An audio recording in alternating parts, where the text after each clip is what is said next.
We got Barry in Lafayette, says he's original Cajun Navy. How you doing, Barry? I'm well. How are you, sir? I'm hanging in there, sir. I just wanted to say real quick, the original Cajun Navy was with Katrina. It was formed because KPEL put out a broadcast asking for volunteers. We all just went to Baton Rouge and met at Jimmy Swaggart's old college with FEMA. Mm-hmm. They organized us.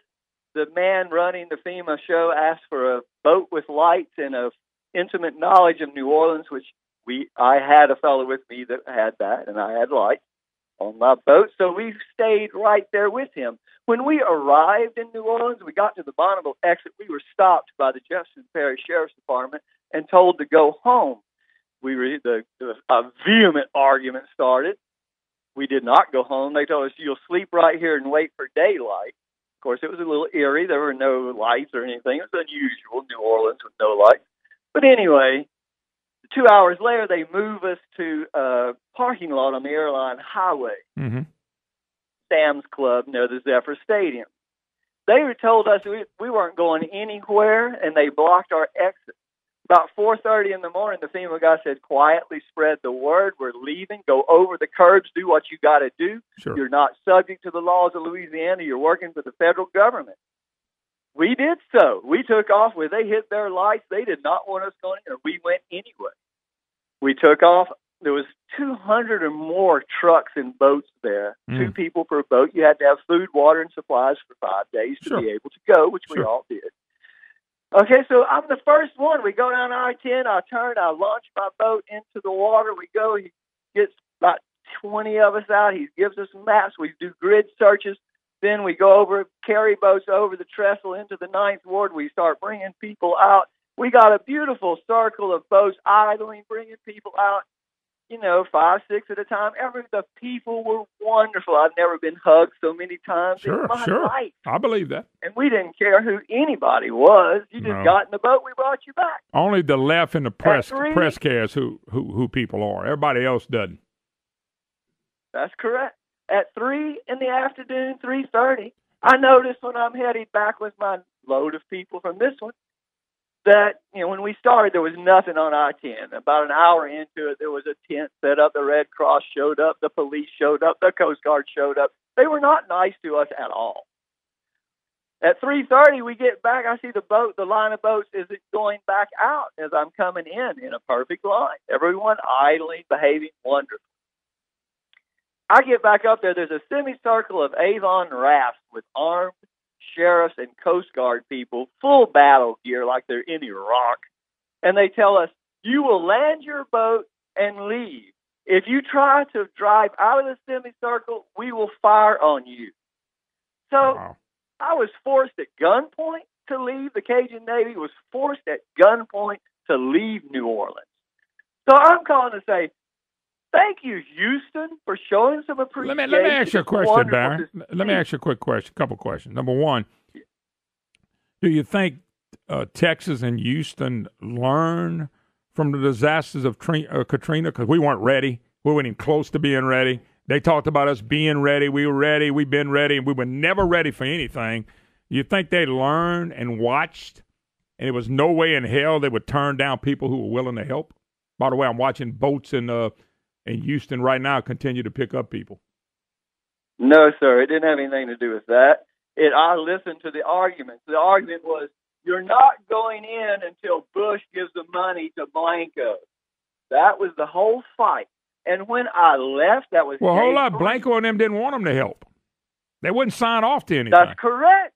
That's why they didn't want to let us in. We were with the federal government. They didn't want any federal government people in there until the deal was signed. But you know what's sad? Y'all were not there getting a paycheck. Y'all were spending money and spending your time to help people. That's pitiful. That's correct. We all, if you go do that, you're on your own dime. You're on your own responsibility. You sign indemnification papers that if you wipe your butt the wrong way, they are not responsible. And so you're there completely on your own. Yeah, no, and by the way, you mentioned about people hugging you. Thank God the Cajun Navy and everybody liked the Cajun Navy because y'all weren't the only ones. Y'all were the ones they noticed because all the boats came up and you had to go in there. We did not call ourselves that. No, you didn't call yourself anything. That's why I said that's why Brandon looked it up, and it came from somebody in the press, right. and it was originally some people that. saying I'm from Lafayette.